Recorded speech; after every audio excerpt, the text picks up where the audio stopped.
Okay. And Chuck Pagano's seat is hotter than the Schwam's pantaloons on an August round of 18. Jaguars 27, Colts 0. Whoop, whoop, whoop.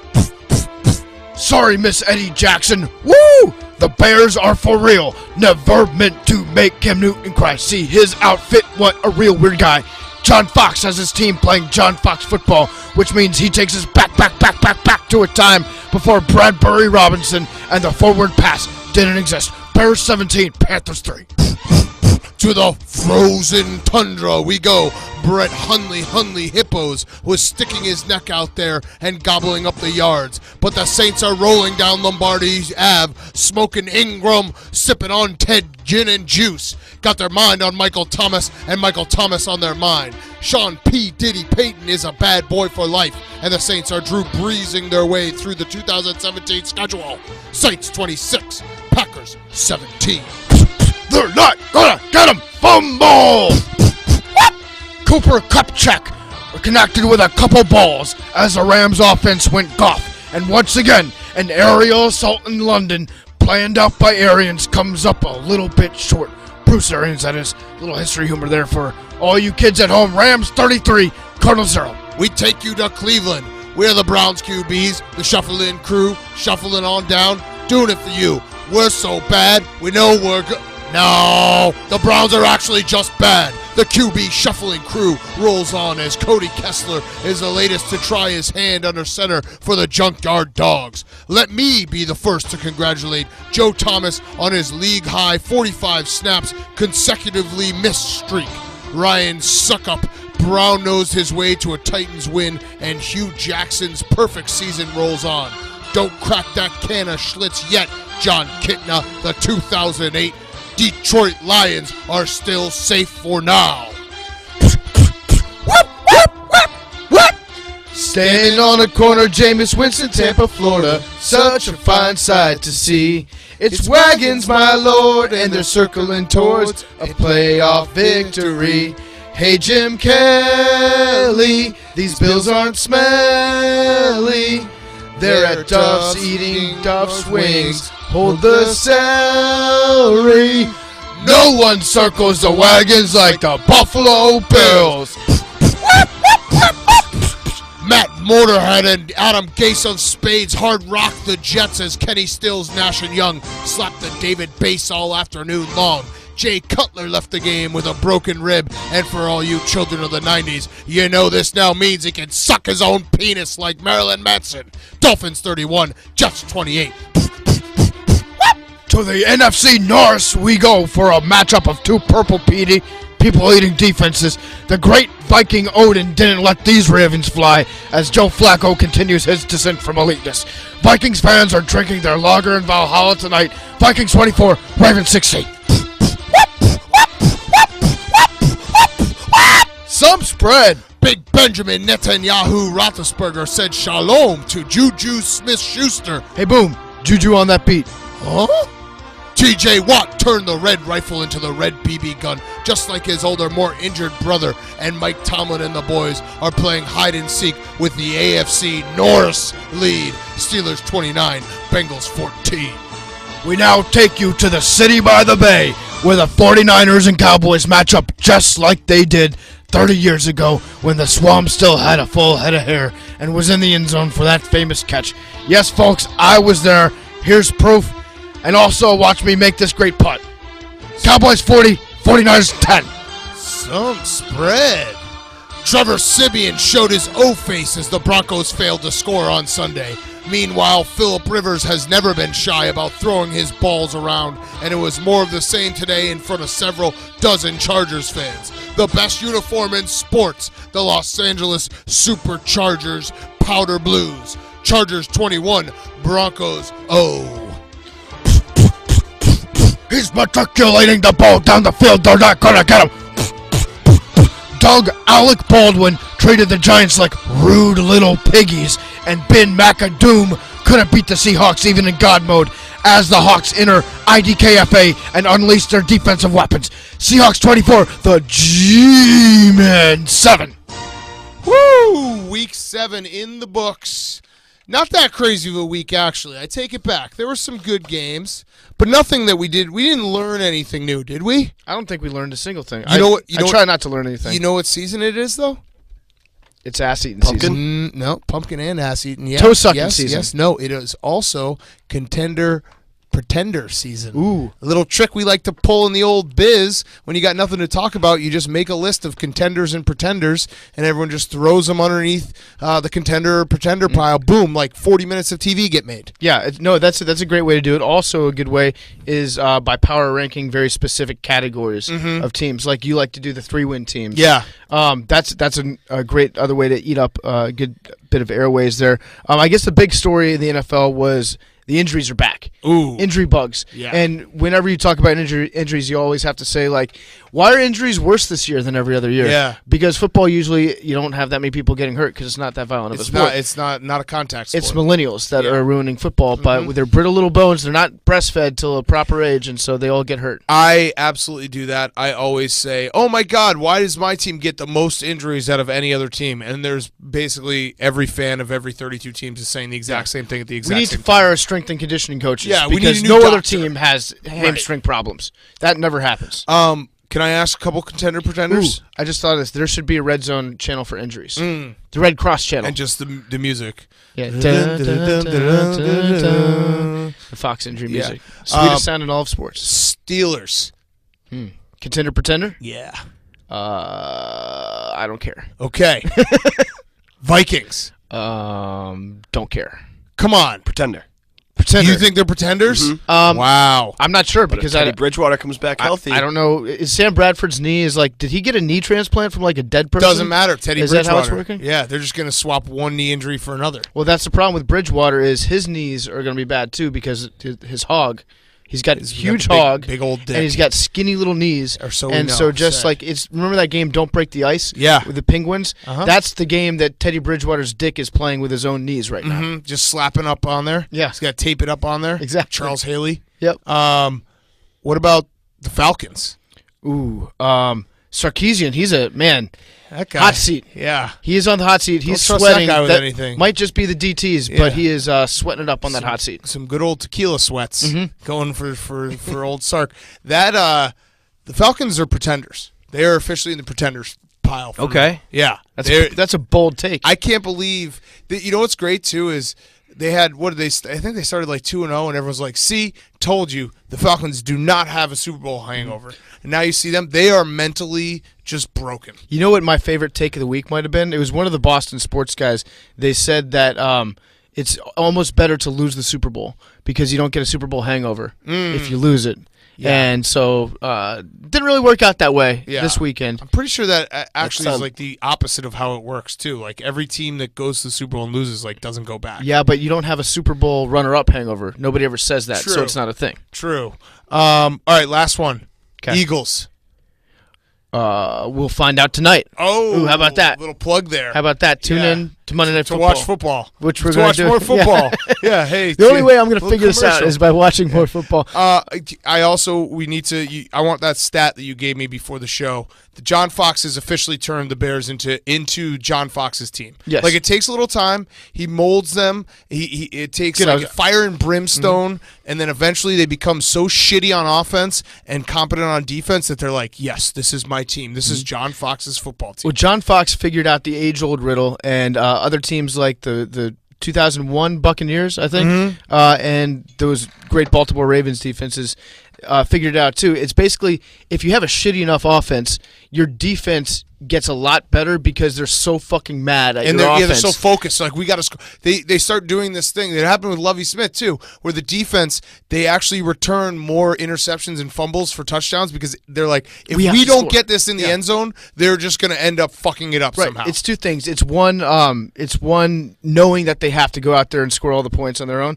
and it's two just being so angry at how incompetent your offense is that you actually end up playing harder. Yes. Just because you're furious all the time. So the stat, and I might be getting this wrong. In fact, no, it was right. Fuck it.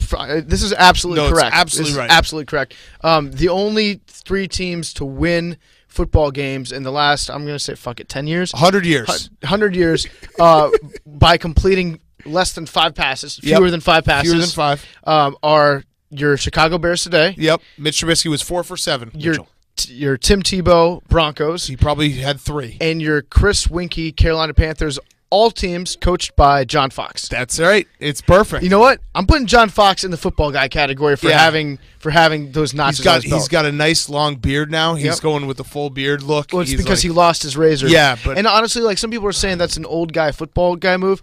I disagree. I think that's just a guy move. If I lose something, then I don't get a replacement for it. You just tell yourself to go get a replacement on the way home every day, and you just never do it. I wait until somebody looks at me and says, "Hey, this is becoming a problem for you. I'm going to get it for you because you're clearly not going to address it yourself." Yeah, I'll go days and days and days without deodorant, being like, I got to get deodorant today. Yep. It's like, you know what? Survive in advance every single day. I just won't work out and I won't get sweaty. Yeah, right. There you go. You learn new tricks to make yourself like you rub yourself down with those Christmas tree air fresheners. You get a little soap from the bathroom and just put a little soap, maybe underneath your arms, maybe in your ass crack a little bit. Left to your Clean it up. Left to your own devices, all men will become hobos within like a week of having like no access to hygiene products.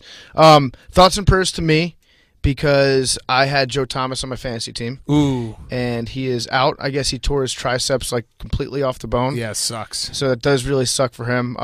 Fun thing about Joe Thomas being out, though, is that we get to do the Browns quarterback list again, which is always really, really fun.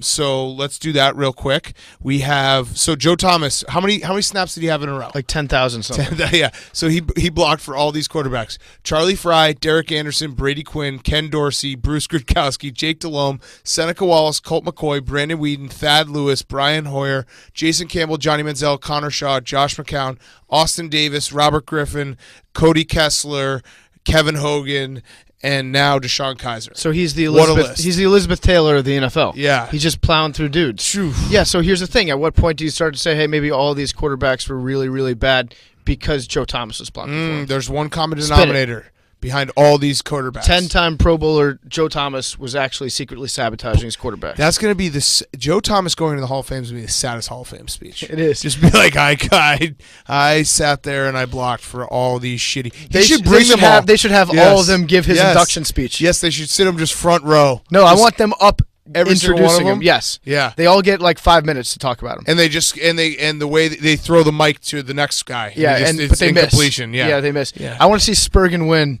Get up. He wasn't on the list. Oh, he wasn't? Yeah. Literally, the list encompass like a million shitty quarterbacks, and you name the one that is not on the list. I can't believe that. Spurgeon Wynn has to be on there. He's not on the list. They should sign Spurgeon Wynn to a one-day contract. Yeah, this is actually to complete the site, to totally shoot the moon for Joe Thomas. How about this? We always talk about wanting to write a movie. Mm-hmm. What if we write a movie like Joe Thomas gets revenge on every single one of these? Kind of like a 7 deal. Yeah, he kills goes back all of them. and he finds Bruce Gradkowski coaching high school football somewhere, and goes cuts his Achilles. Yeah, or throws him into a lake and just drowns him. Ooh. That'd be great. Serial killer Joe Thomas. Serial killer Joe Thomas goes and gets revenge That's a good idea. on every single one of his quarterbacks. Mm-hmm. Yeah. No one steal that. This is us. You know what else I'm really excited for? Our idea. We're nearing the time of year. You could probably do it now where you get the NFL parity clock where it shows every team beat the next team next to it. Not yet. It's parity law. Because there's a couple teams that haven't won, right? Yeah, so we're getting close to it. 49ers and the Browns. 49ers and the Browns. We just need them to beat each other. Once then they works, do, right? then it's the best. I love the parity clock. Yeah, the parity clock. It's coming. All right, let's get to our Who's Back of the Week. Before we do that, I want to talk to you guys about my friends at SeatGeek. NFL football, college football, NBA basketball, NHL. You still got a week left of baseball playoffs, all of it on SeatGeek. SeatGeek saves you time and money by searching multiple ticket sites to compare prices and find amazing deals and to get you the most bang for your buck. SeatGeek grades every ticket based on value to help you immediately identify the best seats that fit your budget. Plus, every purchase is fully guaranteed, so you can shop for tickets on SeatGeek with confidence. Make SeatGeek your go-to app for finding the best deals on every type of ticket, from sports and concerts to comedy and theater. Go right now. Put in the promo code TAKE, download the SeatGeek app, then put in that promo code TAKE, T-A-K-E, and you'll get $10 off your first SeatGeek purchase. So go do it. Download the SeatGeek app, put in promo code TAKE, T-A-K-E, and get $10 off your first SeatGeek purchase. We all use SeatGeek. It is the only app you need when you're trying to buy tickets to any event you want to get into. Put in that promo code TAKE and get $10 off. All right, who's back of the week? Hank, would you like to go? Sure. Go ahead. I'll start. Who's back of the week? First one, Pat's defense. My second one is... You don't think it had anything to do with the fucking smoke that Bill Belichick put on the field? Nope. Yeah. No one could see That shit? Doesn't matter. He didn't... Wait, so like all those guys that I saw in the stands just like firing fire extinguishers up into the air that were wearing like the Patriots guys, lanyards? the flares. The ones that parked in the official team lot, those guys were... Ernie Adams walking around with flares strapped to his feet. Good game planning. Yeah, okay. Thoughts and prayers, by the way, to anyone who's going to have to watch the All-22 from that game. Yeah, because that's going to be tough to break that film down. My other who's back was Beamer Ball. They had 2 defensive touchdowns, punt return, and a block punt Love against Beamer North Ball. Carolina. Beamer Ball was USC's trash. Beamer by Ball the way. was a classic example of what we talked about earlier, where the defense and special teams used to have to be like so good because they would have like Virginia Tech went like 4 years where they would have a guy that like was a punt returner until 2 weeks ago playing quarterback for him nonstop. The best part about Beamer Ball is like there was a moment in time where it just stopped working, like it didn't work, but because everyone said Beamer Ball, like the punter would get the yips and just like shank it. It's like, Beamer Ball, here they come, even though Virginia Tech sucked. It was a great brand for him. Right. If you can get something that has alliteration in it with your name, then you're statistically like 100% less likely to be fired. Mm-hmm. Now they're back. Mm-hmm. Okay, that's it? Yeah. Okay. Wow, that's it, Hank. That was weak. Okay. I don't know why I said that. I had Bill's Mafia written down too, but I didn't want to pull a Dan Katz and do like 12. Oh, whoa. Ooh, okay, Dan Katz. He's breaking out the full Wow, name. you going, I That's must be in trouble. That's how you know your parents are mad at I you. must be in the doghouse. Why don't you get ahead, Big Cat? All right, okay, I'll go. I have 17. My first up is Kansas football shaming is back, officially back. So Kansas does this usually once a year, where they put up such terrible stats that the whole internet just has a nice, like, what's the guy's name in The Simpsons? Nelson? Yep. And that's what we did with Kansas football. They had 21 total yards, 21. Yeah. 4 first downs, 4. They had 4 first downs. TCU had 475 yards against them. They rushed for minus 25 yards. How's that even possible? I have no fucking idea. Wait, how that's possible. that's one of those weird college football stats where they count sacks as negative yards, right? I guess they had yards per rush was minus 0.8. That's not good. So That's not good. If you handed the ball to Charlie Weiss and told him to run forward, he would do better just than fall that. forward. Yeah. 5 times. Well, they could play with 5 downs for some reason. My other who's back is Notre Dame. Wake up the echoes. Notre Dame. Oh, you have that? Yeah, of course. Yeah, Notre Dame. We'll share. Okay. Notre Dame is back, and Maybe it's going to be fun. If you only did one, then if you respect you had the a couple. sanctity of Notre Dame back. is back. It's going to be fun to watch Notre Dame get their hopes all the way up. I want them to go to the championship game and get beaten like 50-0. College football is significantly more fun when Notre Dame is back. That's such a like a classic lame thing for you to say. But it's so true. Yeah. It's lame, but it's true. Do you not agree with it? I like watching Notre Dame lose. No, I disagree. Notre Dame last year when you're a hipster. You're a college football hipster. No, when they went 4-8, it was great. No, because on Saturday night when you watch Notre Dame in South Bend, gold helmets, that's college football. And I know that you might think that's lame. I'm a hipster. But you're being a hipster. You want to know why? Guess what? In my gut, I like it when Notre Dame is good and that feels like the fall. I don't like it. I am a hipster because I care about records, I guess. Vinyl. Yeah, okay. It's back. And then finally, the Fall Classic's back. I love just saying the Fall Classic. Okay, how many was that? Was that 4? That was 5? 3. That was 3. Hank did 2. I did 3. How many do you have? Well, I had 1. Okay. Which was Notre Dame, but I guess I'm going to have to audible. Well, you can't even count Notre Dame because you don't even like that they're back. Okay, my audible is I'm going to say Texas. Because Texas was they almost beat Oklahoma State.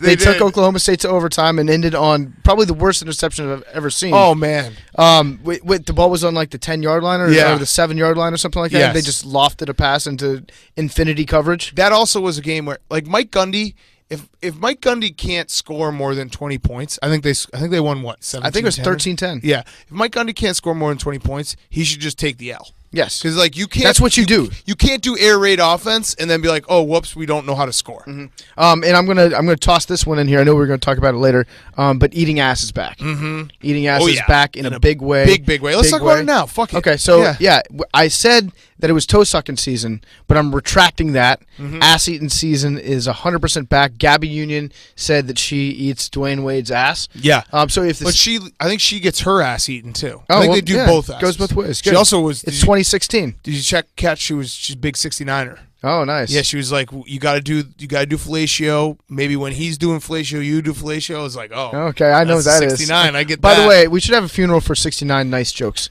because Bleacher Report made one today. And, you don't like people encroaching on your cool hipster That's stuff? not my cool hipster stuff. I'm just saying, like, when Bleacher Report is cops. That's all I'm saying. They are. They're Bunch the of they're the narcs. internet cops. So back to the Gabby Union. Is it Gabrielle or Gabby Gabrielle? Union? I call her Gabby. We're tight like that. Okay. She ever eat your ass? Yeah. Well, here's the thing. If the NBA season ended today, Dwayne Wade would have the cleanest butthole in the league. True. So just put that in your pipe. Do you see what's going on though with Gabby Union doing this right after Ayesha Curry? This is the alphas. This is a big time NBA alpha move. Ayesha Curry's like, oh yeah, when Steph asks for nudes, I send him feet, and Gabby Union just goes on and is like, yeah, I eat the fuck out of Dwayne Wade's ass. It's like It's boom. It's the Cavs opposite. are alphas. It's the opposite of slut shaming. Yeah. It's prude shaming. Yeah. You're like, oh, you send feet pics? That's nice. My tongue is inside of his butthole. Yeah, it's fucking awesome. I need this. We need more, like, next thing you know, Carmelo's going to be like, yeah, Lala fucking chokes and gags me. No? Did they break up? Yeah. Oh, did they? I think they're still together. I want to hear Phil Jackson talk about eating Jeannie Buss's ass. I don't know about that. Like Buddhist style. He probably hits the hookah and then blows smoke up her ass, literally. All right, let's do football guys of the week. Before we get to that, I want to talk to you guys about Daily Harvest. We've all seen mouth-watering healthy smoothies on Instagram or Pinterest.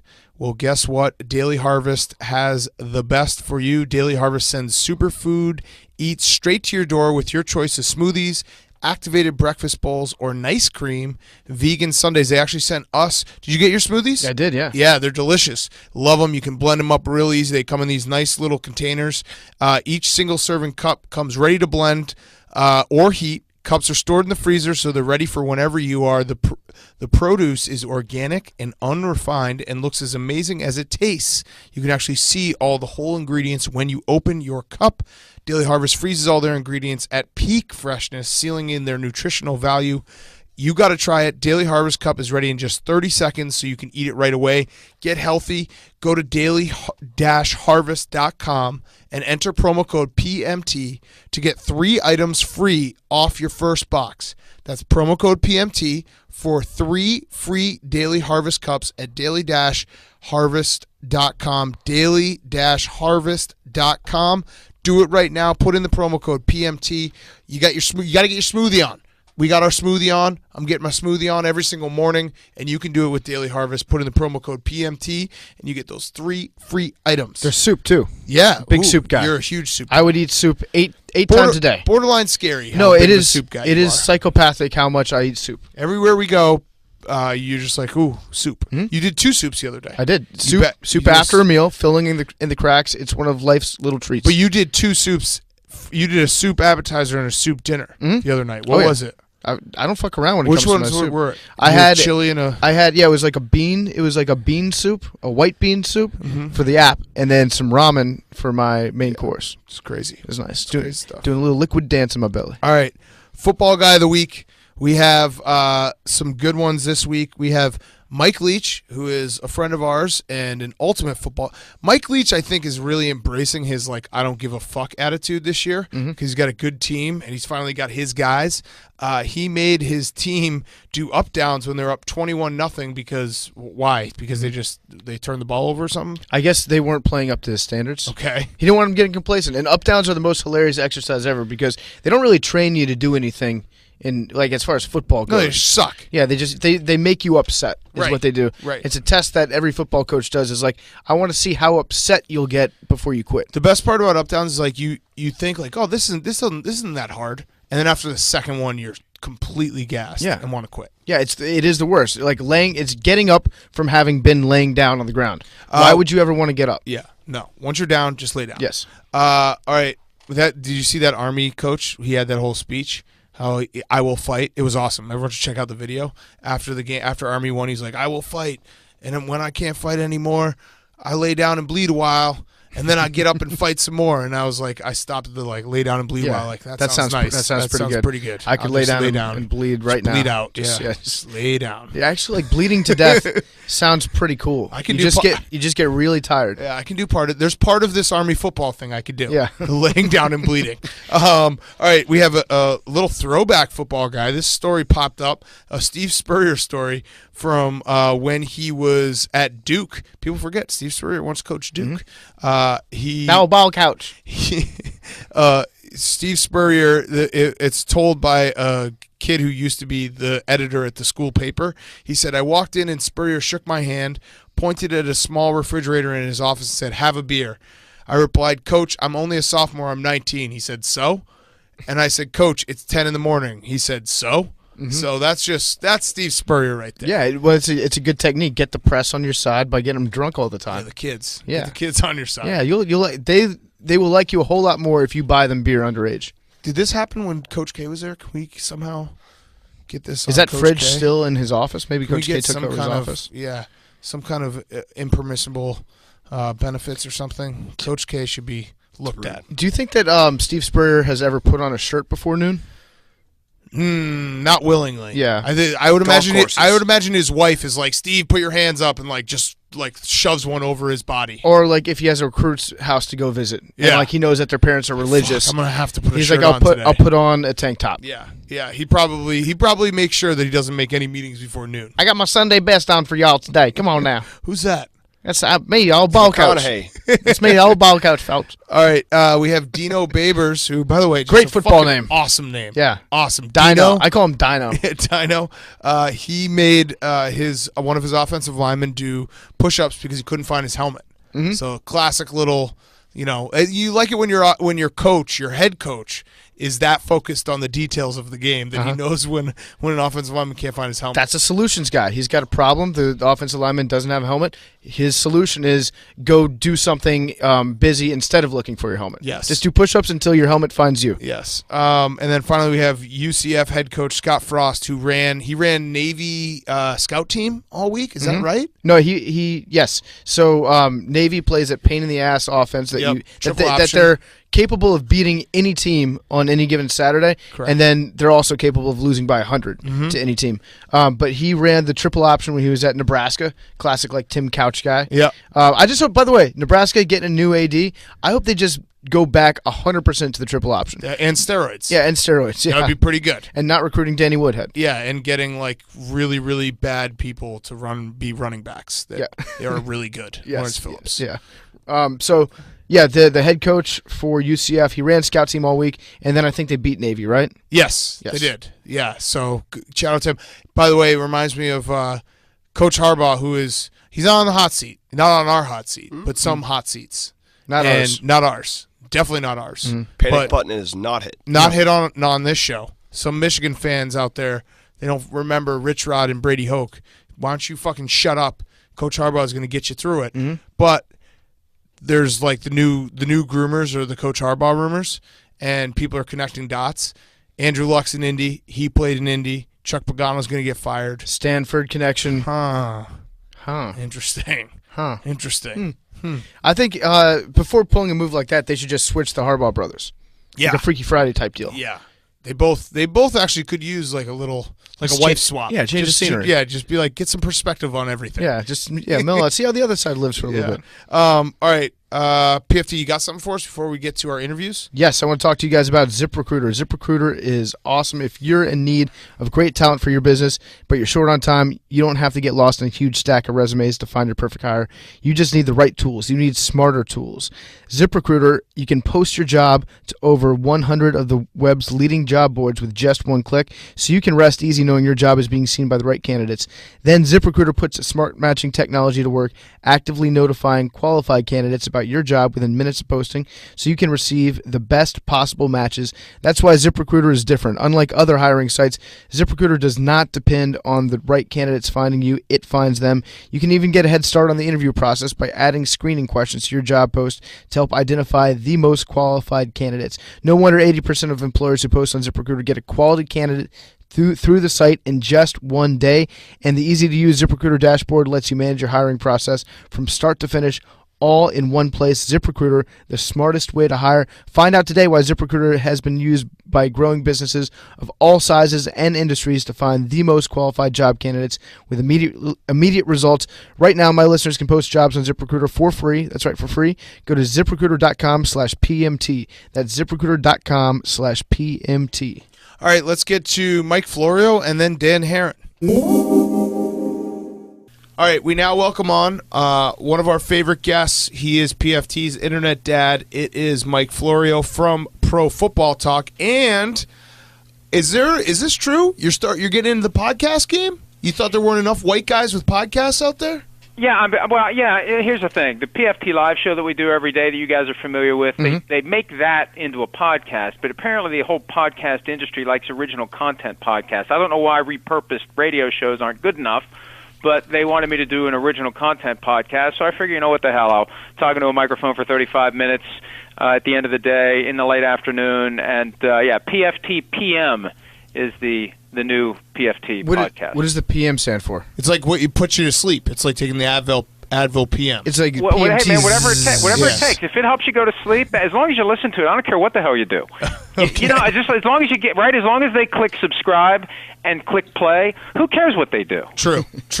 All right, let's start with we never talk about a man's job on this show, but I would like to talk about a man's job. Hugh Jackson.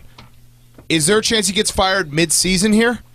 Well, look, they go to London next week to play the Vikings, and we know that London is the place where coaches and some general managers go to get fired. Ooh. They're 1-22 since Jackson was hired, and when you throw in his last 5 games in Oakland, I think he's 2-26 as a coach in his last 28 games, which is like Rich Kotite material. Mm-hmm. And so, they lose next week and fall to 1-23. Something's going to happen. And when you look at the roster of coaches, he was smart. He doesn't have an offensive coordinator because that's usually the guy who gets the whistle. So it's like, okay, what do we do? Do we give it to Greg Williams, the bounty guy? Who do we give the job to if we fire Hugh Jackson? That's why I think maybe what happens mid-season is they flush out somebody in the front office, or they got to do something though. Something's got. If they fall to 1-23, how can they not do anything? Right. And I think with Jackson, it's just a matter of time at this point. He strikes me as this generation's Norv Turner or Wade Phillips, who is very good as a coordinator, good enough to keep getting head coaching jobs, but bad enough as a head coach to not hold those jobs. And then it's lather, rinse, repeat. He's an offensive coordinator again. Somebody says, hey, he'd be a good head coach, and that'll happen 3 or 4 times until they finally figure out, let's just leave him as a coordinator. I don't think it can be Greg Williams because Jimmy Haslam doesn't like people who give away money illegally for felony fraud. So that's kind of not the Brown style.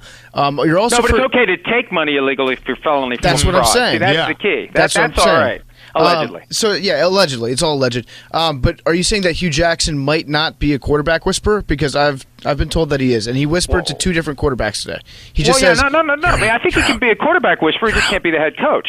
You're out of the game. That's fair. Yeah. Get back in. He's doing the QB shuffle where he just basically every time. That's basically what has happened to this Browns season. Is they only update the Browns game on the Red Zone channel when Hugh Jackson. Ooh, that's like a hack. You know how people are like, show the Browns more on Red Zone? Well, Hugh Jackson has realized that if he just changes quarterbacks mid-game, which he's done like every single game, Andrew Siciliano or Chris Hansen will be like, hey, check it out. We got an update in Cleveland. Mm-hmm. They're going to Cody Kessler. You know what? That's fucking smart of him. Mm-hmm. I'm just realizing this. Keeps your name in front of people. Hey, here's the thing, too.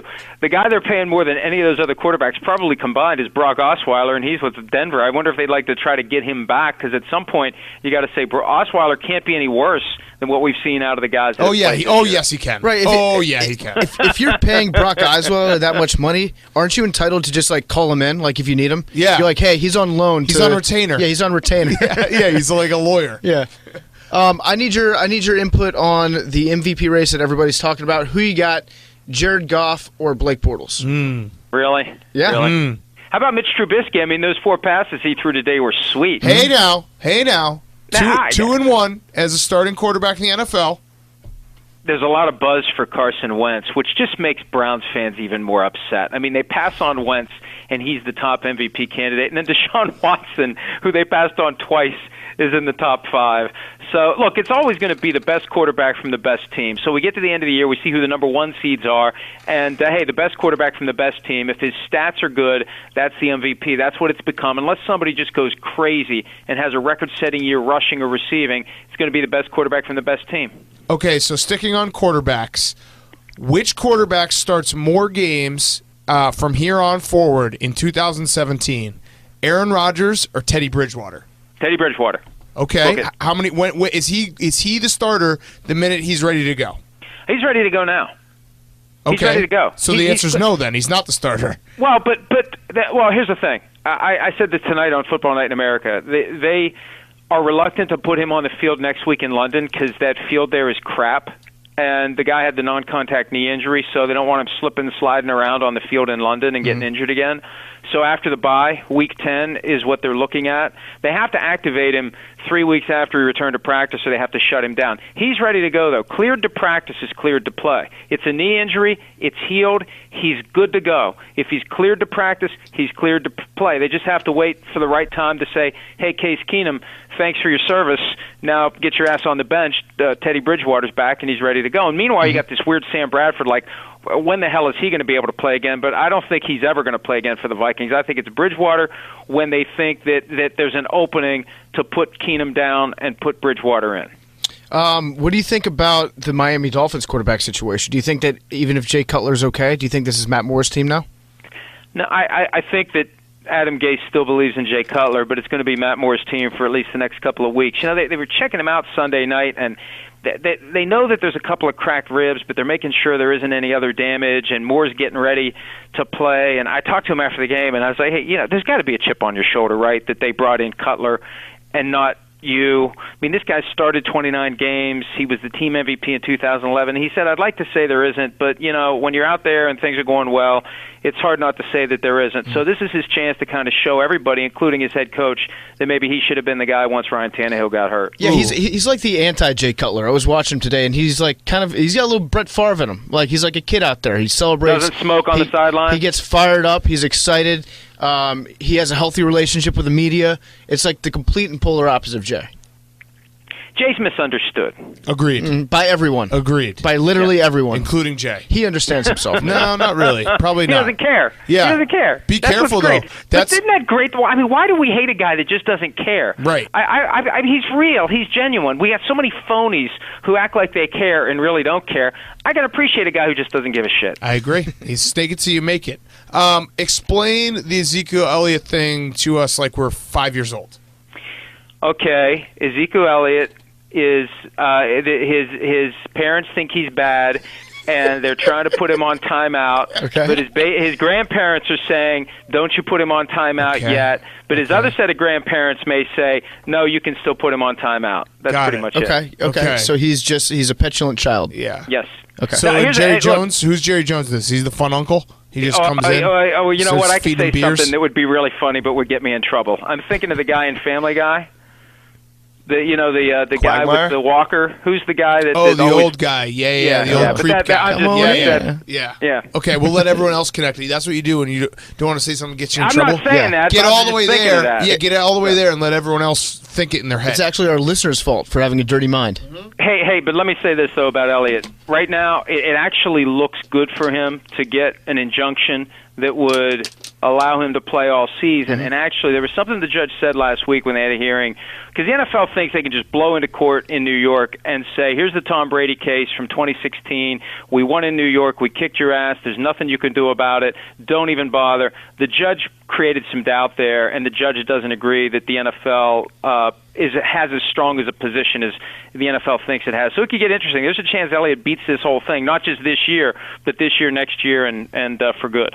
As far as the NFL goes, we had you on maybe a month ago when we were saying that it looked dicey that maybe Roger Goodell wasn't going to get that extension, and you said, no, don't worry about it. It's totally going to happen. He's absolutely getting that extension. And then there was a little report that came out over the weekend that said it's getting held up because of the national anthem issues. So first of all, I'll give you the chance to apologize to us. No, shut up. Now, listen, you're twisting it around. Okay. No, he's still going to – I mean, look, he's still going to get it. Now, the anthem thing has just slowed it down. Now, from my perspective, at some point you got to say, well, this anthem thing, right? It was percolating in plain view for months. Why didn't the commissioner fix it? But the owners don't seem to care about that. The owners like having the ability to push his buttons and hide behind the curtain while he takes all the heat. It's just a matter of time. They've been occupied with this anthem thing, and they'll get the deal done. Apparently, it's all written up. It's just a matter of working out a few details. And when they can put this anthem thing away, then maybe they can put the pen to paper and get it done. Checks in the mail. That's what it sounds like to me. They've got it taken care of. It's just they haven't got around to signing it yet. Like the big giant check you took to J.J. Watt with a lot of zeros. That's the check they're going to be giving it. So what happens? Like, what is the final step that would make them just go ahead and sign off on this extension? Like, how does Roger Goodell? What does victory look like for Roger Goodell in this situation? Well, the last thing that I heard was that and somebody reported this, so I didn't hear it. I read it. Okay, so but I haven't heard anything to dispute it. That they were arguing over what his severance package would be if they fire him before it ends. So NFL players don't have guaranteed contracts, but Goodell's trying to get one. Don't talk about another man's job. Stop talking about Goodell's job. Hey, Mike, is there any way that we can reverse the Raiders to Las Vegas because it's so fucking cool watching the Raiders play in Oakland? Sure. Look, isn't it weird to have a team in a city for 2 years until it moves? That's just weird. And they're lucky they won the other night, because let me tell you, if this team falls apart, and they don't play again in Oakland until November 26th, if they lose games, if last Thursday night was an aberration, it could get ugly down the end of the season. It could be ugly next year, too. They need to be relevant if they're going to be in Oakland this long. But, look, it is neat, but that stadium is just literally a crap hole, and they had to do something, and they couldn't get the money together. So, Las Vegas says, here's $750 million. What are you going to do? I mean, what are you going to do? You're going to go to Las Vegas. Mm-hmm. Yeah. Is it literally a crap hole, or is it figuratively? No, literally. I mean, every once in a while, like the pipe busts and shit goes everywhere. Yeah, exactly. So on the other side of that coin, Kansas City lost to Oakland on Thursday. They've lost 2 in a row. Is that right? Seems like a losing streak. Is this a major thing for Kansas City, or just like you said aberration? I like that word. Aberration's back. Is it an aberration? Was aberration ever gone? Aberration season. It comes back during football season because it's the only time of year that I hear people use the word aberration. Well, they lost 2 in a row, and they got the Broncos, who all of a sudden do not look very good. They got shut out by the Chargers, and then they have the Cowboys. What a game that is, because let me give you a little history lesson. You guys may not know this because you're young, and nothing happened before you were born. Correct. The Kansas City Chiefs... Well, no, my parents had sex.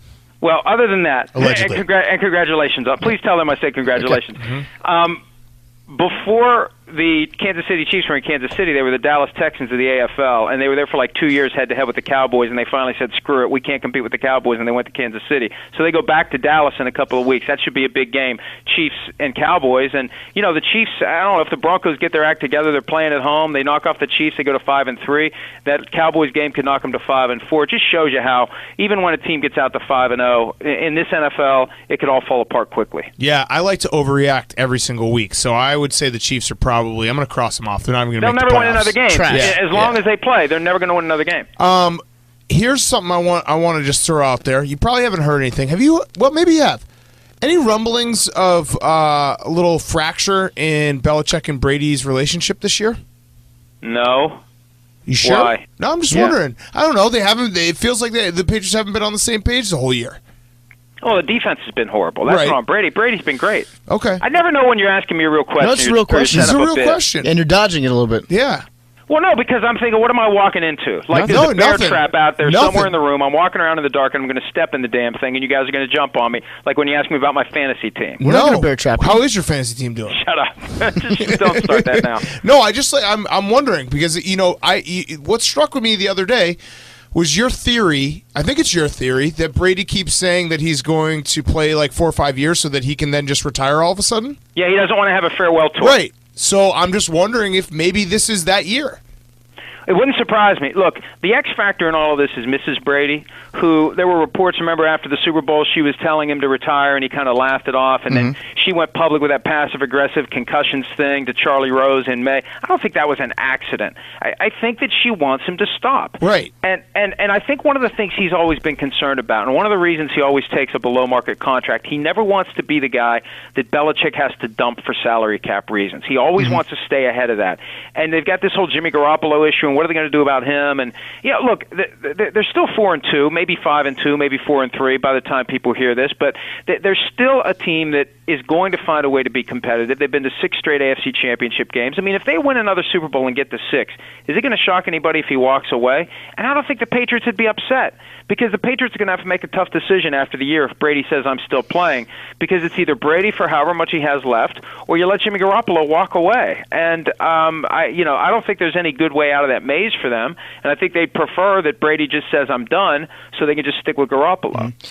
Is this about the time of year where the Seattle Seahawks offensive line finally figures out how to play football? Doesn't it always happen that way? Now, I mean, Tom Cable and Doug Baldwin got into it a little bit today, so who knows? And you don't want to mess with Tom Cable, because remember he broke that guy's jaw out in Oakland when he was the head coach. But football guy. As the teams stay close together, relatively speaking, you got a few teams at the back end, but at the top of the league, they're all kind of packed together. The Patriots and the Seahawks are the two teams that seem to always get better on the fly, and I don't think it's a coincidence. You got Bill Belichick and Pete Carroll. They take the guys they have and they make them better. And you're right, the offensive line gets better. All of a sudden, Russell Wilson's throwing touchdown passes all over the field. They weather the storm. They're 5-2. Next thing you know, they're going to be 12-4, 13-3, and the road to the Super Bowl goes through Seattle, and nobody can win in Seattle in January, and then they go back to the Super Bowl again. And right now, if I had to pick two teams for the Super Bowl, I'd say the Patriots and the Seahawks. Oh, wow. So you're not an Eagles believer? I just think, look, it's a young team. They got to learn how to win, and they can win all the games they want in the regular season. But in the playoffs, it's different, especially if you have to go on the road. Yeah, true. So we're going to wrap this up. Let me ask you one last question. Do you have another question? No, we're good. Okay. Aaron Rodgers, is he going to come back this year? Yeah, I don't know. I remember when he had the broken collarbone 4 years ago. Yeah, Shane McCollum. And it was just like every week. Like, just shut up about it already. He's either back or he's not. Like, every week, all the reporters are like, oh, he's got one more week, and the bone's done this and the bone's done that. He's on injured reserve, so he's gone for at least 2 months. So we don't have to worry about this until the middle of December. I think the factors are they even competitive then? I mean, they lost today to the Saints at home by 9 points. Brett Hundley, even though he rushed for a touchdown, did not look good as a passer. If they are, as a practical matter, done by the middle of December, then why bring the guy back? I think they have to be in striking distance, and they have to feel like he's 100%, because they're not going to want to risk further injury to a guy that clearly is the centerpiece of the franchise. I've got 5 letters for Aaron Rodgers. Ready? R-E-H-A-B. Rehab. No, Focus on the rehab. He does that's rehab. Oh, one last question. Last question. Our mutual friend, J.J. Watt, is he going to retire? I don't think so. But I don't think he will. I don't think he's going to. I'd be we're giving you little. We're giving you little assignments. Just go start sleuthing around these places, figure some things out. So just I mean, think about it. He's 28. He's been through a lot, and all those different surgeries. One of the things, and let me be serious for a second. I don't think we appreciate what guys go through. The stuff they go through to get their bodies to 100%, all the work, all the effort, all the rehab, all the this, Instagrams. all this stuff. And then they go and then they go back on the field, and they know that they're going to be less than 100% again. The question is, when's it going to happen, and how bad is it going to be? Am I going to need surgery again? And for the position he plays, at some point you got to do that math where, okay, here's how much money I have, here's how many more years I intend to live. Do I have enough where I can say, screw this, I'm out? And he's probably already there. The question is, what motivates him at this point? Does he want to keep playing? I think he does. I haven't heard anything to suggest that he's thinking about retiring. And I don't know. Maybe he's the kind of guy that would be very, very humble and quiet about that, and not say anything to draw attention to himself. So maybe he's keeping his cards close to the vest. But I'd be surprised if he doesn't play next year. If he was a horse, would they have shot him on the field? Well, that would add a new level to the game. Bring the tarp out. They have the medical like rollerball, right? Mm-hmm. Yeah, I mean, he can't. When are we going to have rollerball? Do you guys remember that? That was a long time ago. That was the James Caan movie. Yeah, that was like the futuristic version of like ultra violent sport. Well, so far you've made one of these days we'll have rollerball. You've made a rollerball reference and a reference to the Dallas Chiefs or whatever the hell they were called. And how this is a revenge game. Texas Chiefs. I'm trying to cater to your really old demographic. I'm really trying to. You want to bring in. You're just talking to yourself. When you listen back, you're going to be like, "Oh, that was a good point that guy made about the Texas Chiefs." Thanks. All right, Mike Florio, thank you. We appreciate it. You look stunning on TV tonight. Just want to say that. Hey, makeup and toupee, and but we've come to the conclusion that short face can be cured by showing more of your torso on TV. I need to stand up every day when I'm on air on PFT Live because I agree with you. When I'm on PFT Live, I look like I'm 5'2". Yeah. When I'm standing next to Dan Patrick, I look like I'm 5'5". Yeah, the world's shortest face. Yeah, Mike Florio. Your thorax was popping. You got a good thorax. You got a great thorax. Thank you. I don't know what a thorax is, but thank you. All right, that's Mike Florio. Everyone, check out his new podcast. It's PFT PM, so you can listen to it when you're trying to go to bed. Come on, man. Can I sue you? Can I sue you for using the letters PFT? No. Yeah. You know what? I wondered when you were going to say that because I've been like, should I sue him? Because everywhere I go, it's like he's not PFT Commenter, he's just PFT. It's like, hey, son of a bitch, that's me. No, you're PFT PM. You should just do PFT PMT. That's what your good. new podcast should be called. Really muddy the waters a little bit. You Yeah. should be PFT Junior. Yeah, exactly. All right, Mike Florio, thank you so much. As always, that was fun. See you guys. See you, Mike. That interview with Mike Florio, my internet and football dad, was brought to you by Xana Hot Sauce via Fuego Box. We love hot sauce. Our boys at Fuego Box have been sending us a ton of hot sauce for the last few months, and recently they created Xana Hot Sauce. We've been going through it like water at Barstool. No more boring lunches. It's got the perfect blend of heat and flavor. It's delicious on meat, chicken, eggs, barbecued food, even amazing in margaritas. Anyway, we convinced Fuego Box to make Xana Sauce the official hot sauce of Barstool, and we're kicking things off with a buy one get one free promo. To get your free bottle of hot sauce, head to xanasauce.com and use promo code STOOL at checkout. That's a great code. That's xanasauce.com, promo code STOOL for a free bottle of the tastiest hot sauce on earth. xanasauce.com, promo code STOOL, buy one get one free. Next up is Dan Haren. And now for something completely different. All right, we now welcome on, pardon my takes, baseball expert. We actually just promoted you to that. It's Dan Haren. Congrats on the promotion. I appreciate it. Thank you. Future Hall of Famer Dan Haren. Future Hall of Famer. We're working on that.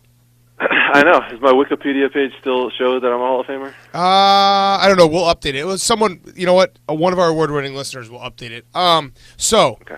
World Series set. It is the Astros versus the Dodgers. Everyone's excited. Everyone's got a storyline. So I'm going to start with your best friend, Clayton Kershaw.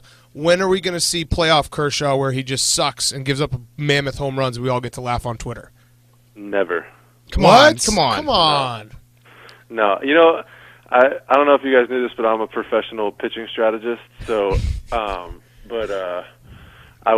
did a lot of work for the D-backs this year and planned against the Dodgers a lot. And although I'm not rooting for the Dodgers per se, but Kershaw is a friend, and I root for him in these situations. I think he's gotten the raw end of the deal for a while, and all the bad people ragging him for being bad in the playoffs. But it's hard not to root for that guy. Well, you touched on it right here. You said you are the pitching strategist for the Diamondbacks. Mm-hmm. How much do you blame yourself for them getting bounced from the playoffs?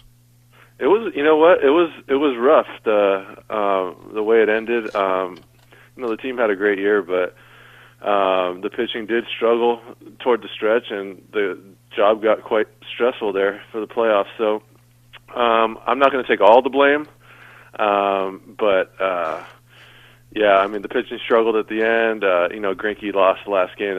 He made some pitches that I thought were all right, and they ended up hitting him for homers, and that's the way it goes. So, but you know what? It was a good year. I mean, we went from our record got a lot better. So like we talked about at the beginning of the year, they were the worst pitching staff in baseball 2 years ago. So there was only one way to go, and we went way up. So maybe now I'll take a year off and see if they're bad again, then I could jump back in. Are you like Schindler at the end of that movie where you're like, if I had just made one more spreadsheet, maybe we would have won. Or if I had just passed out one more PowerPoint presentation about when to throw curveballs, then maybe you guys would have advanced. Yeah, I mean, you know what? It was a lot of work. When I took the job, I knew it was going to be tough, but it ended up being a lot of work, and I'm definitely happy. I mean, I'm not happy the way the season ended, but to not have to do work for a while will be nice, and I could that is sweet. Start my I've been tweeting a little bit more, and I could live the retired life again for a few months. Are you proficient in Microsoft Excel? No, I'm not. Someone does the spreadsheets for me. Oh, so you don't even work. So you just I do sit work. there and you say you like know what sucks? You know what really sucks about my job is I don't know how to type. So I have to write these reports every day, and I have to look at the keyboard when I type. Oh my God. Yeah. So here's a tip: just say that you're proficient in Microsoft Excel, and nobody will ever check. Yeah, literally everyone who's had a cube job ever has had to do it. You obviously have not, and that's why you don't know how to type. That's a classic baseball guy problem. Like, oh yeah, I actually never learned how to type. No, I know it cost me several hours this year. You get into the office and you're like, wait, I don't just get to use tobacco and scratch my groin all day. That's weird. Shit. That's not how corporate America No, works. man, I've never used tobacco either. Yeah, No. yeah, neither do we. Yeah, only it's as just a prank. we do it as a joke. Yeah, Kind of a goof. All right, so you said yourself you game plan for the Dodgers. Tell us why the Dodgers have such a scary lineup, and is it still on the fence if Corey Seager's going to play? I think he's going to play. Okay. I read some stuff tonight that I think that he's going to be active. So, I mean, the Dodgers really their lineup is all around Justin Turner. I mean, the guy's been money in the playoffs. He's like the heart and soul of the team, and Puig's really a different guy. I mean, he was the first half, even 3/4 of the year. The guy was the same old Puig, just swinging at everything, and then the last about month, and then going into the playoffs, he got patient, and he's been a really tough out. What about so if Corey Seager if Corey Seager does play, how does that change their entire lineup? I mean, obviously it makes it a little bit better. I mean, he usually bats second. It gives him a little more pop ahead of Turner. But the thing about the Dodgers is they have so many interchangeable pieces. Like Chris Taylor can play center. He can play short. Kike Hernandez plays center and short. So they got guys that can play all over. As far as the pitching matchups go, who do you give the nod to? I mean, the Dodgers have been so good. Shit. But Justin Verlander shoves. That's a pitcher's turn. No, is he? I don't know. Is he going game 2? So is Keuchel and Kershaw, and then Verlander, Rich Hill. I mean, I think that the Astros have a good chance to split. Yeah, Rich Hill's soft serve. Why? Every time I watch Rich Hill, I know his numbers are okay, but he's soft serve. Like you watch him, and you're like, come on, this guy can't be real. No, I actually love Rich Hill too. I've never met Rich Hill, but I like he brings it. He brings a lot of fire. You know, he doesn't throw very hard, but he always looks really pissed off when he's pitching. I like it. Does it make you smile like it makes me smile when you watch Altuve just swing that bat? Like the bat's as tall as he is, and he just swings so hard, and it somehow goes out of the park. He's one of the. I would say he's one of the top 5 doing game plans this year because actually the D-backs played the Astros interleague. He was one of probably the top 5 guys that was most difficult to plan for. The guy, he's amazing. What makes him so hard to game plan for? He covers everything. He covers fastball in, fastball away. He hits breaking balls. I mean, there's no one place to get him out. I mean, that's what it's like when you to strategize against like the best hitters in the league. There's just no one place to go, no one safe spot to go. No, you can't get him out one way. Be honest. Do you ever go into like a video game like the show when you don't feel like game planning for somebody, and you just like pitch it against a batter so it shows you the red and blue boxes in the strike zone, yeah. And you're like, hey, this guy sucks at hitting outside. Yeah. You know what? I've never thought of that. That's a really, really good idea. Well, time saver for you. Yeah. Let the nerds do all the work. You should do that. Mm-hmm. I like it. That's really smart. Yeah. We could do your job. Yep. Yeah, actually, Yeah. we should do that. We should put out the Scouting report. We'll make our own scouting report. Yeah. Dan can. Mm-hmm. What about pressure pitching in the World Series? You are the greatest World Series pitcher of all time. ERA with 4 2/3 in minimum innings pitched. Is the pressure of the World Series like drastically different, or is it just you having a little catch with your catcher? You know, just you and him out there. It's drastically different. I mean, for a starting pitcher, it takes about an inning to settle yourself down. I think that's where it favors like power pitchers because they could just let it eat. But a guy like myself, well, I was throwing gas back in the day, but You're shoving. But like for a guy like Keuchel, maybe it's hard to settle himself down. You know, he's only throws about 90, but for a guy say like Verlander, he could just let it fly, throw 96, 97, you get away with more things. So it probably favors those type of guys more. I like that. Let it eat. Let it eat. What was that phrase that somebody said not too long ago? Like got his tits rocked. Yeah. Mm-hmm. His tits lit. Yeah, tits lit. Yeah. So that's another pitcher's if you're term. shoving, you're not going to get your tits lit. Yeah. What's It's another pitch? consensual baseball. Yeah, what's another pitcher's term? I don't know. Come on. A pitcher's term of Like, I don't know, something good, like you're throwing gas. Yeah, or when you your get- or you get killed, curveball is biting, what do you Yeah. say? I mean, I say it's nasty Yeah. it is or it's nasty. filthy. Yes. What's You're tossing what's some more? filth. You say like it's just different words for things being dirty, nasty, filthy. Muddy. Yeah. All right. Muddy, Moving. Wait. Give us your pick. I think I'm not allowed to pick. No, you but, are. I mean, like I said, it's hard for me to pick the Dodgers. I mean, they're kind of our rival a little bit. And Now you got to win. You got to win one game in the DS to be a rival. That's harsh. Okay, real quick, without looking it up, who's the manager of the Astros? AJ Hinch. He was my manager in Arizona when I was there. Okay. Yeah. That's not fair. What did he do to keep the club loose? I don't know. It was a really weird situation. When I was with the D-backs, he took over. He was he worked in the front office. He was wearing like a suit every day, and then all of a sudden he was our manager. So it was a really bad situation for him to step into. And, That's right. We also sucked pretty bad. So, but he's actually a great guy. I don't know if you guys know this, but there was a Sports Illustrated article that said they're going to win the World Series. It was a few years back. Yeah, I saw that. And, not too many people are talking about this or tweeting about it. You guys should get on that. That and I don't know if you saw this, but in the ALCS, Aaron Judge, really tall. Jose Altuve. And Altuve is really small. short. Very short, yeah. It's crazy. It's wild. Funny. Actually, you know what the best part was? If there was only a picture of those two guys together. Yeah, it would sure go viral. That was actually first reported by Part of My Take at the All-Star break. Yes. So we were way out ahead of this one. Yes. Another thing I saw today about this series is these are the two most analytically driven teams. So there's so much information going into these games. It's crazy. Yeah, they both use MLB The Show more than anyone else. They simulate. They simulate seasons. For you guys. They have a computer in the Dodgers office that's Harder able to run analytics. 100 simulations of a season per day. No, it's Dodgers have the biggest analytics department, and Astros have the most aggressive analytics department. We both follow there Keith you Law, go. so good stat by you. All right, wait. So you picked Dodgers in 6. That's on the record. Dan Haren on the record. Dodgers in 6. Let's move on from baseball real quick. Are you you're a Lakers fan? Lake Show. I am. Are you a big baller? I don't have the shoes, but I do. I am a big baller, I think. Wait. You can't think like that's a telltale sign that you're not a big baller.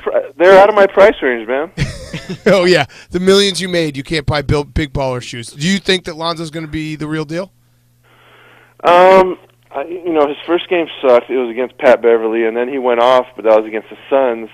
They're playing tonight against the Pelicans, so I think tonight will be a good.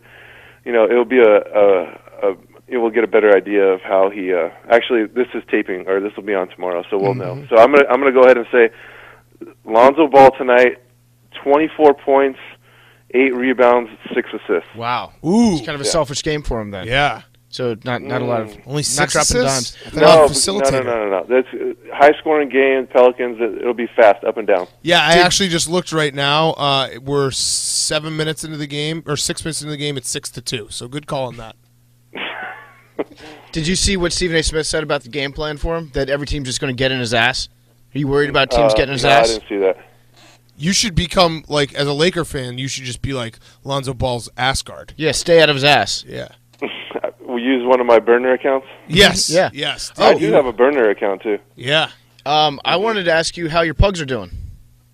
Pugs are good. Bernie is 12, and Tucker is 2.5. Did your dogs watch our TV show? One is white and one is black, too. So Duality. Okay. Yeah. That's like our Harmony frogs. in America. Our frogs, one of them passed away that you didn't talk about. You didn't say sorry about that. No. Oh, okay. I'm sorry. Yeah, did your dogs, PFT asked, did your dogs watch our TV show? No, they didn't. So you They did? weren't one of the 88,000 eyes that were on there. Well, it's actually fake. 176,000. That doesn't include Oh, yeah, teams or Hundreds of whatever, right? thousands OTT. It's good to know you're a fake news guy. No. I don't know. Is that good? No, but I read Richard Deitch or whatever. He put it in the spin zone and spit it out pretty nice for Yeah, you guys. It's one of those things where ratings are, you can make them say whatever you want to say. Yeah, so if they're good for you. I think you know how you guys would do really well is if you took on the 4:30 a.m. time slot, because there's 6 viewers at 4:30 a.m. and if you go on, you'll get a couple thousand and you'll you'll whatever the rating. You know what? I don't give a shit about total number of viewers. I want quality viewers over quantity. I want dogs. We had the 88,000 smartest people in America and their dogs watching the show, and I'll take that over like 500,000 idiots. Mm-hmm. It's pretty cool. I mean, that's a lot of viewers.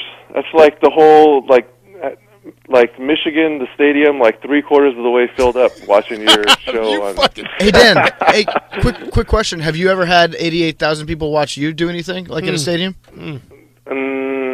No, I guess not. Okay, but I have pitched in a World Series, like we talked about. So yeah, but that was you and also all your other teammates, so it wasn't really just you. Yeah, true. Well, but millions of people were watching. Yeah, but you got to share it. Yeah, share it with everyone. No, about there's many times where the camera was just on me. Good point. What year did you pitch in the World Series?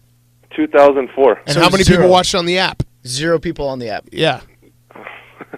No so smartphone users. we have an infinity increase in app watches. We can go at this all day, so I don't know if the award-winning listeners want to listen to this. No. All right, Dan, thank you so much. We appreciate you coming on. Appreciate you picking Dodgers in 6, and also appreciate you watching our show, even though it's at 10 p.m. on the West Coast and you couldn't watch our show. No, I did watch it. Oh. I did. I usually watch Seinfeld at 10, but you know what? I switched. I DVR'd it on all my dishes, everything. Fuck so. yes. Okay. Yeah. All right. That was Dan Haren, our baseball expert. Yeah, and Lonzo Ball Asgard. Yeah, Asgard. Thanks, Dan. Mm-hmm. All right, see you guys. That interview with Dan Haren was brought to you by Miller Lite. I'm on a diet, and dieting and darting usually don't mix, but then I remember that Miller Lite is brewed for more taste with only 96 calories, and then I'm like, darty on. For darties that turn into nardies, there's only one beer for the job. Miller Lite, the original light beer, brewed for more taste while still being less filling. Dieting, darting, barbecuing, there's no way I'm cutting out one of those activities. That's why I reach for Miller Lite, the original great-tasting light beer that does not compromise on taste. All right, let's get to some segments. First up, we have Locker Room Talk. This is for Kyrie Irving, who had some choice words for a fan after a game. What was it, Friday night? Yep. So someone yelled, hey, Kyrie, where's LeBron? He said, hey, why don't you suck my dick? Kyrie, where's LeBron? Suck my dick. Who said that? Yeah, we don't say that anymore. No, we don't say that, Kyrie. Kyrie's obviously a listener of the show, but he, I guess, missed a couple episodes. Can I say something that you guys can throw back in my face if you want to, but I think we should start saying it again. Hard pass. Kyrie, that was fucking... It was just great. Something about it is like, hey, why don't you suck my dick? That's great. Like a very... It's a great comeback. It's great because LeBron James would never say something like that. No. LeBron James would... He'd just show his penis to the whole all Yes, of America. exactly. People forget. Exactly. Saw that thing. Yeah. Saw it. Not that impressive. Yeah. Well, he had athletes. Yeah, the athlete did. That's yeah. fine. Do you think... so Kyrie got fined $25,000? That's not that much. Totally worth it. Yeah. To say tell a suck fan my that- dick? To a fan, yes, absolutely. Yeah, I would say that's like, I would actually, if I was a professional athlete, and I had millions and millions of dollars, I'd just have like a fine guy, and just every year before the season started, I'd give him like $500,000, and I'd just be like, update me on how much money we have, because it's a use it or lose it fine thing. Like, I want to use this. Oh, was that in Boston or was that Philly? That was in Philly. Yeah, it's in Philly. So that's where Russell Westbrook did the thing where he pointed at the guy, right? Yeah. Who was like, just like flipping him off. Saying "suck my dick" in Philly is like the nicest thing you can do. Saying that's how you greet. That's right. That's the Philadelphia hello. Correct. Is what you say, and it's also like a major stand your ground. So if you don't come at them with the same fire they're bringing to you, they're going to go over the top. Exactly. So Then you they alpha preemptively you. defend yourself against Philly. All right, we have a Trouble in Paradise. This one's for the Phoenix Suns. Eric Bledsoe tweeted, man, I don't want to be here, which I actually thought it was like an old tweet that people were retweeting. Was he like at the dentist? No, he actually just doesn't want to be in Phoenix, which is a wild... I don't think I've ever seen that. A player just outwardly say, I do not want to be here anymore. The NBA is a wild league, man. And then an hour later, they fired their coach. So there's something weird going on. Oh, okay, here's what we get started. Anytime something weird like this happens in sports, where things go wrong all of a sudden, it's always because somebody got somebody else's girlfriend or wife pregnant, right? No, it's called the Bill Simmons rule. Yeah, it's either wife or it's either cheated on or a card game. Oh, yeah, card game's the other option. Yeah. Did Bill Simmons say that? Yeah, that's his big thing. About cheating on somebody? Yeah, in the card game. Okay, I didn't know that. But I did know that, like, this dates back. The first time I remember it being used in the internet era was Villanova's team. They're like Final Four team. Yeah. Back in the late 2000s. Yes. But it's anytime something like this goes on, someone's banging someone. Someone's getting their ass eaten. By the way, now that they fired their coach, and there's trouble in paradise, you think what I'm thinking?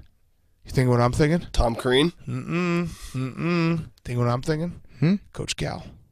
Ooh. Brandon Knight, Eric Bledsoe, Devin Booker, Tyler Ulis. Well, Eolis, you know what? all went to Kentucky. I'm just going to connect some dots here, too. So Coach Cal, we theorize on this here show that Coach Cal might be like the Donnie Brasco. Like he's wearing a wire. He's gotten all these guys in trouble. I've seen Goodfellas a few times. I've read a lot of books about the Mafia. When you get someone who flips on them, you put them into witness protection. What do? You give them a new career. You send them out to Arizona. You send them to the desert. They always go out to Arizona. Right. At Interesting. the end, Ray Liotta went out to Arizona. I could see it. I could see Coach Cal and his belly just sitting on the sideline in Arizona. Yeah, that's what they did to the underboss for John Gotti. Yeah, they Sammy the Bull. Sammy the Bull. And then he got in trouble again because he just started selling ecstasy. Yeah, he was selling ecstasy to like everyone with his family too, like his daughter and shit. It was son. awesome. Yeah, he was like affair. he was under government protection, and they were like protecting his shipments of ecstasy. Yes, yeah. It's a pretty sweet deal if you can get it. Right. I'm not knocking it. It's immunity. You Yes. can do whatever you want. Absolutely. That's the rule. Double jeopardy. You can't get arrested twice in America. We have Kings Stay Kings. This one's for Vontaze Burfict. He did not shake hands with. He was a captain. He didn't shake hands with the Steelers, and then he had a Draymond Green kind of like reflex kick moment. I am fully supporting Vontaze Burfict here because guess what? The Bengals and the Steelers should never shake hands. No. Ever. No, that's stupid. These guys hate each other. It's absolutely stupid. I also think that like maybe we're being too quick to judge Vontaze. Maybe he's got like football Tourette's, right? Where he just has to he doesn't even know that he's doing. He involuntarily commits egregious penalties against people. Yes, correct. Vontaze the NFL needs more Vontaze Burfict. Yes, not the other way around. I don't want to play in an NFL if I played where Vontaze is restrained. Right. I want full maximum Vontaze. You need a guy like that in the league at all times. I want to be scared going over the middle. Yes, I don't want Pedro Serrano and his like Buddhist self. You know, when that guy on the Indians, sorry, the I-words in Major League converted to Buddhism. Yeah. And then he was just was like that soft. Major League 2? Yeah, Major League 2 is when he converted. No one fucking watched that movie. Dude, Major League 2 is awesome. No, it wasn't. It was really good. No, it wasn't. Yeah. Anyways, but the thing about Vontaze is he's so perfect with his dirty play. He's like a surgeon with his dangerous hits. Not dirty play.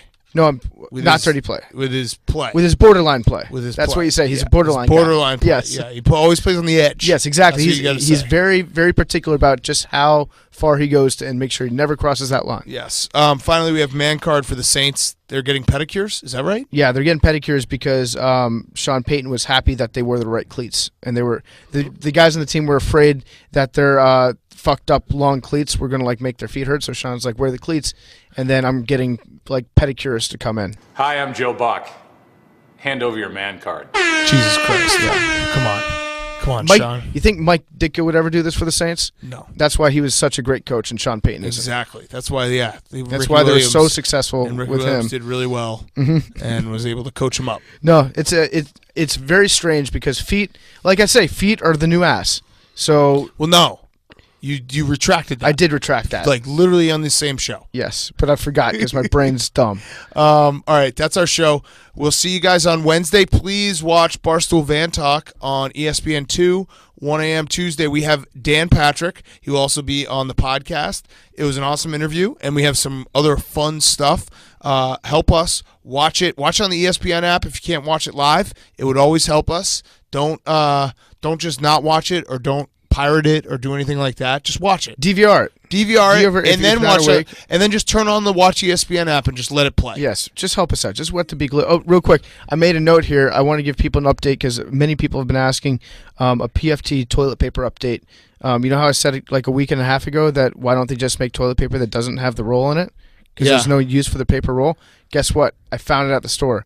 I bought it. I'm raw dogging the toilet paper holder now. What do you mean? There's no cardboard roll that goes on. So what is it? It's just a wrap of toilet paper, and it's awesome. It's life-changing. I don't have to worry about taking it off the thing and fucking throwing the thing away and putting a new one back on. Yeah, I don't think anyone was needing an update. Many people were asking. Okay, so since we're on that, I no longer have a bloody ass. All right. So sweet. Pretty good. Everything's coming up PMT. Love you guys. Love you guys.